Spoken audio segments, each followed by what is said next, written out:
Be seated. Men, this stuff that some sources sling around about America wanting out of this war, not wanting to fight, is a crock of bullshit. Americans love to fight traditionally. All real Americans love the sting and clash of battle.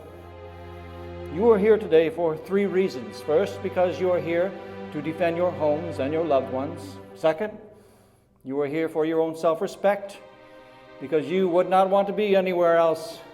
Third, you are here because you are real men. And all real men like to fight.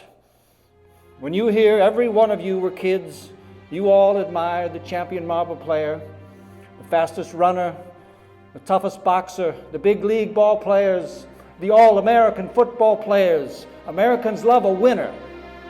Americans will not tolerate a loser. Americans despise cowards. Americans play to win all the time. I wouldn't give a hoot in hell for a man who lost and laughed. That's why Americans have never lost, nor will ever lose a war. For the very idea of losing is hateful to an American. You are not all going to die. Only 2% of you right here today would be killed in a major battle. Death must not be feared. Death in time comes to all men. Well, yes, every man is scared in his first battle. If he says he's not, he's a goddamn liar. Some men are cowards, but they fight the same as the brave men, or they get the hell slammed out of them, watching other men fight who are just as scared as they are. The real hero is the man who fights, even though he is scared. Some men get over their fright in a minute under fire. For some it takes an hour. For some it takes days. A real man will never let his fear of death overpower his honor, his sense of duty to his country, and his innate manhood. Battle is the most magnificent competition in which a human being can indulge. It brings out all that is best, and it removes all that is base. Americans pride themselves on being he-men, and they are he-men. Remember that the enemy is just as frightened as you are, and probably more so. They are not supermen. All through your Army careers, you men have bitched about what you call chicken shit drilling. Well, that, like everything else in this Army, has a definite purpose. That purpose is alertness. Alertness must be bred into every soldier. I don't give a fuck for a man who's not always on his toes. You men are veterans, or you wouldn't be here. You are ready for what's to come. A man must be alert at all times if he expects to stay alive. If you're not alert, sometime a German son of an asshole bitch is going to sneak up behind you and beat you to death with a sock full of shit. There are 400 neatly marked graves somewhere in Sicily, all because one man went to sleep on the job. But they are German graves, because we caught the bastard asleep before they did. An army is a team. It lives, sleeps, eats, and fights as a team. This individual heroic stuff is pure horse shit. The bilious bastards who write that kind of stuff for the Saturday Evening Post don't know any more about real fighting under fire than they know about fucking. And we've got the best team. We've got the finest food, the finest equipment, the best spirit, and the best men in the world. Why, by God, I actually pity those poor sons of bitches we're going up against. By God, I do. My men don't surrender. I don't want to hear of any soldier under my command being captured unless he has been hit. Even if you are hit, you can still fight back. That's not just bullshit either.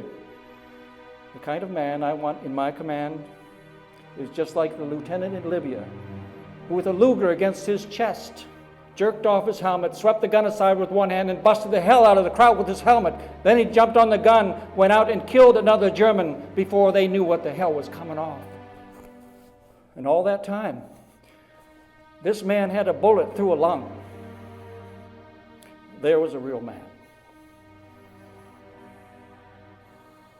And all the real heroes are not storybook combat fighters either. Every single soldier in this army plays a vital role. Don't ever let up. Don't ever think that your job is unimportant. Every man has a job to do, and he must do it.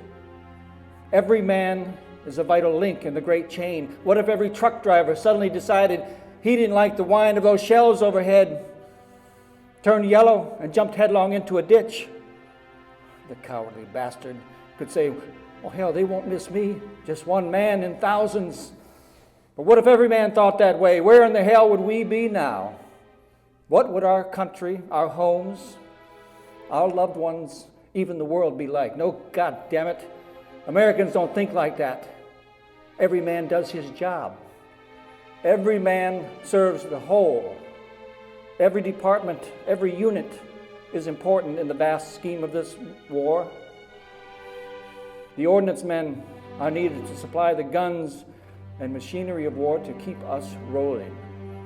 The quartermasters needed to bring up food and clothes because where we are going, there isn't a hell of a lot to steal.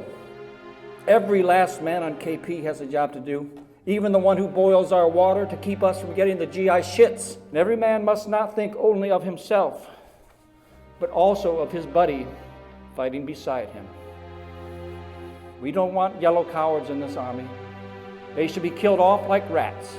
If not, they will go home when this war is over and breed more cowards. The brave men will breed more brave men. Kill off the goddamn cowards, and we will have a nation of brave men. One of the bravest men I ever saw was a fellow on top of a telegraph pole in the midst of a furious firefight in Tunisia. I stopped and asked what the hell he was doing up there at a time like that. He answered, "Fixing the wire, sir." Well, I asked, "Isn't that a little unhealthy right about now?" He answered, "Yes, sir, but the goddamn wire has to be fixed." I asked, "Don't those planes strafing the road bother you?" And he answered, "No, sir, but you sure as hell do." Now there was a real man. There was a soldier. There was a man who devoted all he had to his duty. No matter how seemingly insignificant his duty might appear at the time, no matter how great the odds. And you should have seen those trucks on the road to Tunisia. Those drivers were magnificent. All day and all night. They rolled over those son of a bitchin' roads, never stopping, never faltering from their course, with shells bursting all around them all the time. We got through on good old American guts. These men were not combat men, but they were soldiers with a job to do. They did it. And in one hell of a way, they did it. They were part of a team. Without team effort, without them, the battle would have been lost. All of the links in the chain pulled together, and the chain became unbreakable. Don't forget, you men don't know that I'm here. No mention of that fact is to be made in any letters. The world is not supposed to know what the hell happened to me. I'm not supposed to be commanding this army. I'm not even supposed to be here in England. I'll let the first bastards to find out be the goddamn Germans. Someday I want to see them raise up on their piss-soaked hind legs and howl, "Jesus Christ, it's a goddamn Third Army again and that son of a fucking bitch Patton." We want to get the hell over there. The quicker we clean up this goddamn mess, the quicker we can take a little jaunt against the purple pissing Japs and clean out their nest too, before the goddamn Marines get all the credit. Sure, we want to get home. We want this war over with. Well, the quickest way to get it over with is to get the bastards who started it.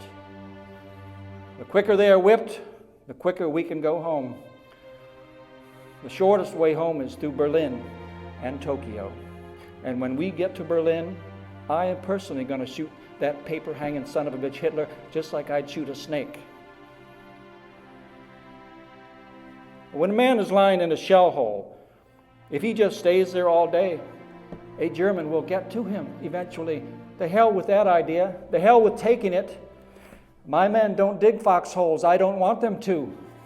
Foxholes only slow up an offensive. Keep moving. And don't give the enemy time to dig one either. We'll win this war.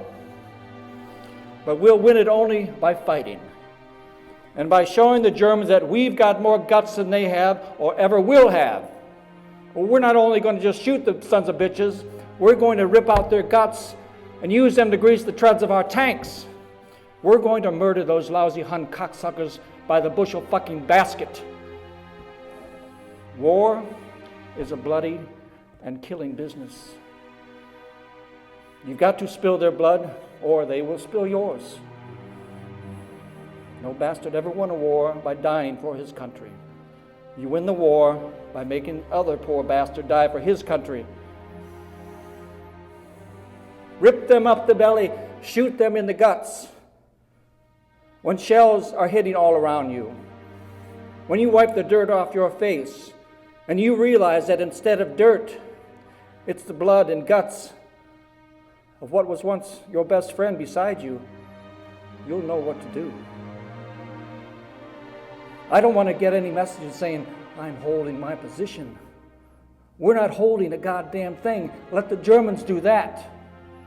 We are advancing constantly, and we're not interested in holding on to anything except the enemy's balls. We're going to hold his balls and kick him in the ass.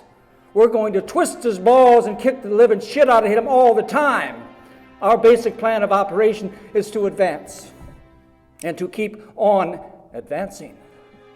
Whether we have to go over, under, or through the enemy, we're going through him like crap through a goose, like shit through a tin horn.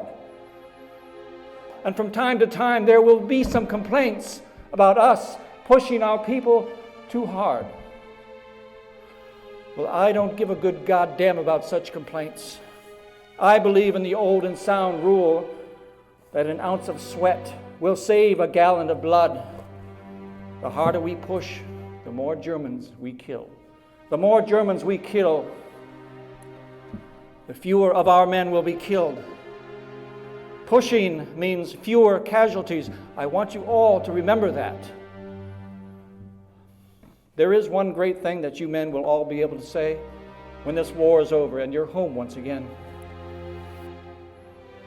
You may be thankful that 20, 30 years from now, when you're sitting by the fireplace with your grandson on your knee, and he asks you what you did during the Great World War II, well, you won't have to cough and shift him to the other leg and say, well, your granddaddy shoveled shit in Louisiana. No, sir.